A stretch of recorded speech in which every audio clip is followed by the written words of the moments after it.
Jadi pada pembahasan pertama yaitu terkait pendahuluan, pengertian dari kimia klinik dan juga karbohidrat.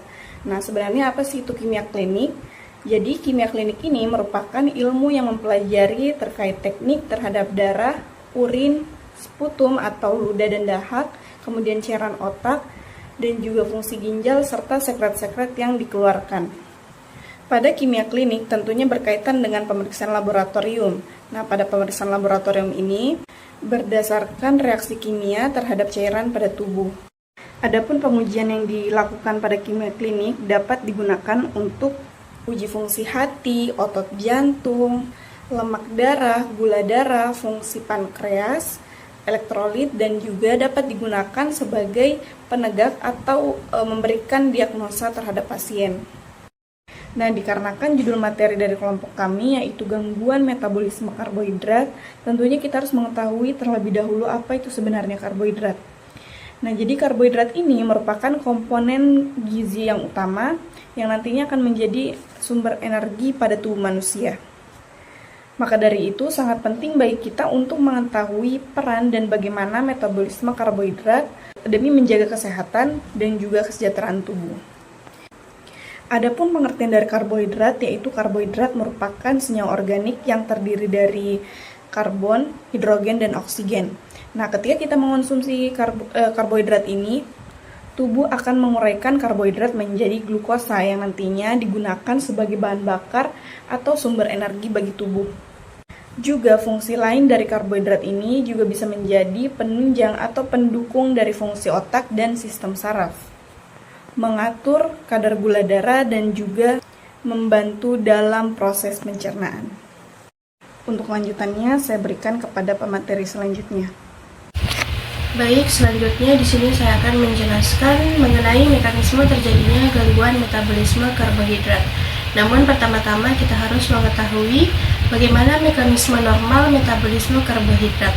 Nah, dimulai dari ketika kita mengonsumsi karbohidrat, dia akan masuk ke dalam saluran cerna dan akan dipecah menjadi monosakarida atau glukosa. Nah, kemudian akan diserap ke sirkulasi darah. Kemudian ketika glukosa ini dari bersirkulasi darah, dia akan dialihkan atau diarahkan ke jaringan perifer seperti otot skelet dan haliposa dengan bantuan hormon insulin.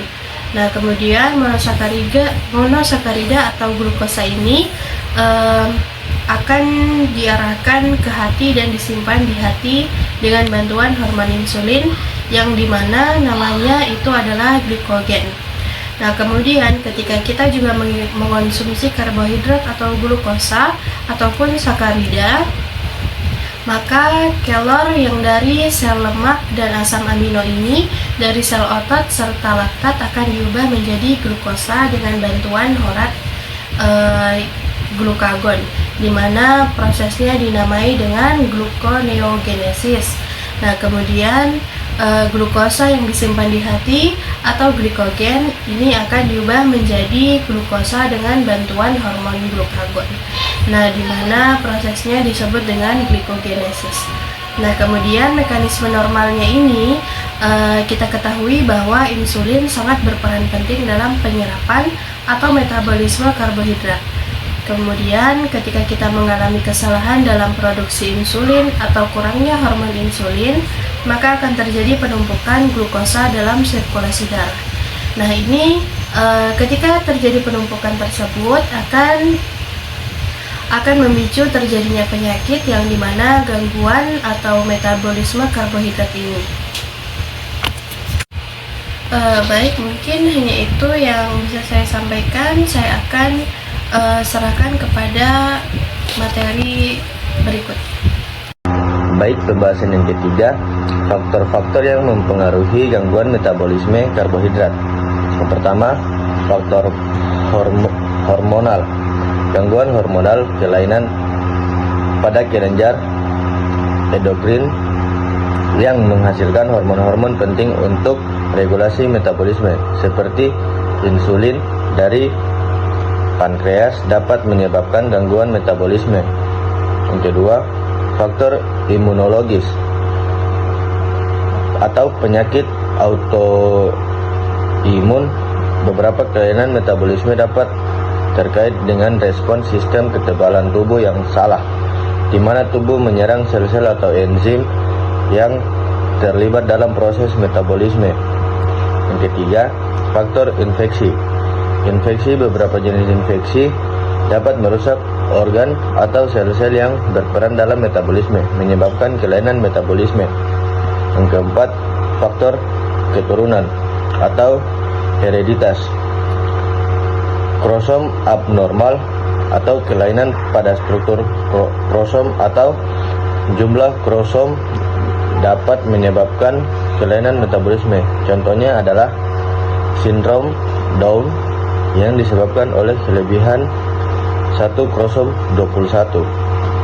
Yang kelima, faktor gaya hidup. Kebiasaan makan dan aktivitas fisik. Pola makan yang tidak sehat dan kekurangan aktivitas fisik yang dapat menyebabkan gangguan metabolisme, terutama terkait dengan obesitas dan resistensi insulin. Yang keenam, faktor usia. Proses penuaan. Beberapa kelainan metabolisme dapat terkait dengan proses penuaan, di mana kemampuan tubuh untuk memproses nutrisi atau menjaga keseimbangan metabolik dapat menurun seiring bertambahnya usia. Baik, di sini saya akan menjelaskan tentang macam-macam gangguan klinis yang disebabkan oleh karbohidrat beserta contoh penyakitnya. Jadi di sini saya mengambil 2 contoh penyakit, yaitu diabetes mellitus dan galaktosikemia. Yang pertama kita bahas diabetes mellitus dulu. Jadi diabetes mellitus itu penyakit kronis akibat gangguan metabolisme karbohidrat, lemak, dan protein yang ditandai dengan hiperglikemia atau gula darah tinggi karena gangguan sekresi atau kerja insulin. Terus penyebabnya itu diabetes tipe 1, kerusakan sel beta pankreas akibat autoimun, tubuh tidak bisa menghasilkan insulin. Terus penyebabnya yang kedua, diabetes tipe 2, yaitu resistensi insulin atau sel tidak peka terhadap insulin dan sekresi insulin yang tidak kuat. Faktor risikonya yaitu obesitas, kurang aktivitas fisik, diet tinggi gula atau karbohidrat sederhana, usia lanjut, dan genetik. Selanjutnya, pada gambar ini terlihat mekanisme terjadinya diabetes mellitus. Normalnya insulin berfungsi membantu glukosa masuk ke dalam sel untuk menghasilkan energi. Namun, diabetes mellitus terjadi kekurangan insulin atau resistensi insulin sehingga glukosa tidak dapat dimanfaatkan dengan baik dan akhirnya menumpuk dalam darah. Kondisi ini menyebabkan hiperglikemia atau kelebihan gula darah. Gejala klinis yang muncul antara lain sering buang air kecil atau biasa disebut poliuria dan sering merasa haus, polidipsia, rasa lapar meningkat, polifagia, dan penurunan berat badan. Baik, selanjutnya saya akan menjelaskan tentang galaktosikemia. Jadi, galaktosikemia adalah penyakit genetik langka yang disebabkan oleh kelainan metabolisme karbohidrat. Jadi, tubuh itu tidak mampu memetabolisme galaktosa atau gula sederhana hasil pemecahan laktosa dalam susu. Akibatnya, galaktosa menumpuk dalam darah dan jaringan yang bersifat toksik terhadap hati, ginjal, dan mata. Otak juga. Penyebabnya kekurangan enzim galaktosa 1 fosfat uridyl transferase atau GALT. Selanjutnya penyebab yang kedua, mutasi gen yang diwariskan secara autosomal resesif.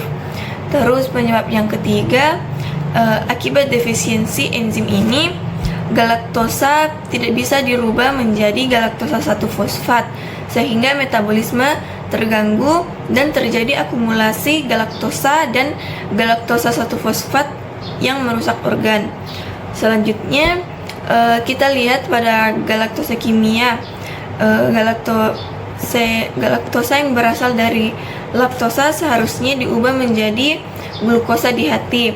Pada penderita galaktosemia, enzim yang berfungsi memecah galaktosa tidak bekerja dengan baik. Akibatnya galaktosa menumpuk dan menghasilkan zat yang bersifat toksik sehingga merusak organ seperti hati dan ginjal. Gejala klinisnya galaktosekimia antara lain muntah, diare, ikterus atau kulit dan mata menjadi kuning, serta hepatomegale atau pembesaran hati. Ini saya akan menjelaskan sedikit tentang pemeriksaan laboratorium klinis dalam penunjang diagnosa penyakit diabetes mellitus. Nah, pertama-tama itu pemeriksaan laboratorium klinis adalah serangkaian analisis terhadap spesimen biologis, darah, urin, fases cairan tubuh, dan jaringan untuk membantu menegakkan diagnosis, memantau perjalanan penyakit, serta mengevaluasi efektivitas terapi. Pemeriksaan ini sangat penting karena gejala klinis saja sering tidak cukup spesifik.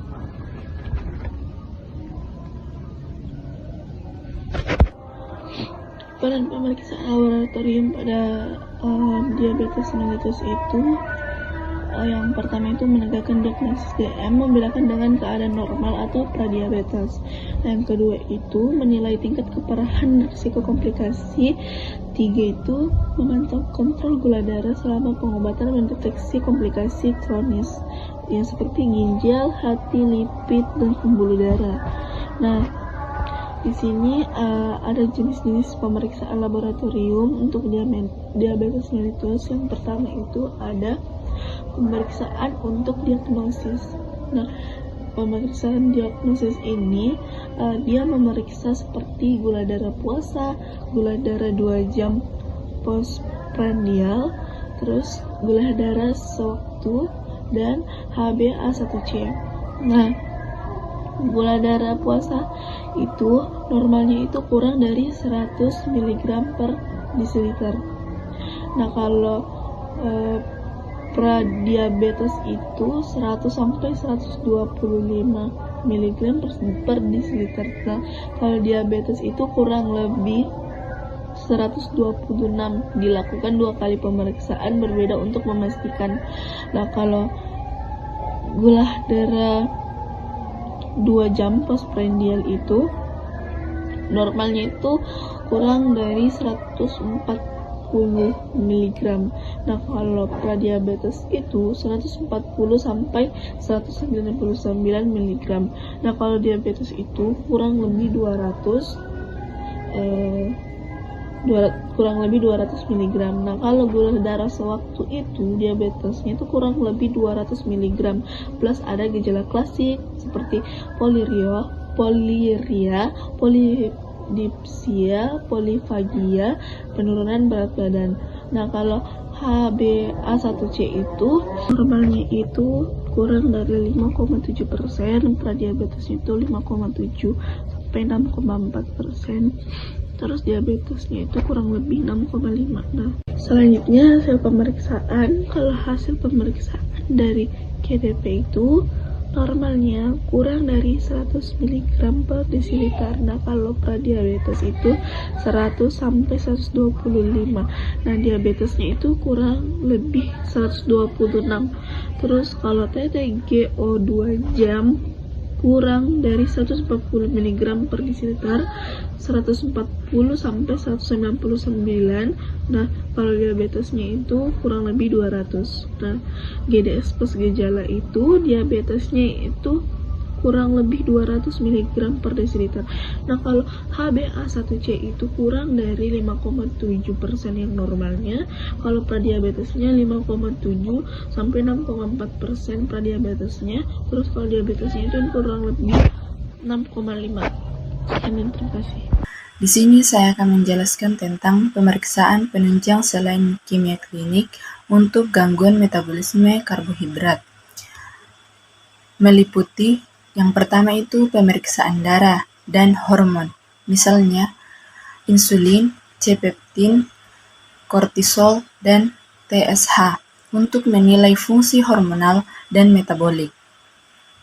Yang kedua, pemeriksaan urin, yaitu glukosuria, ketonuria, mikroalbuminuria untuk mendeteksi komplikasi metabolik.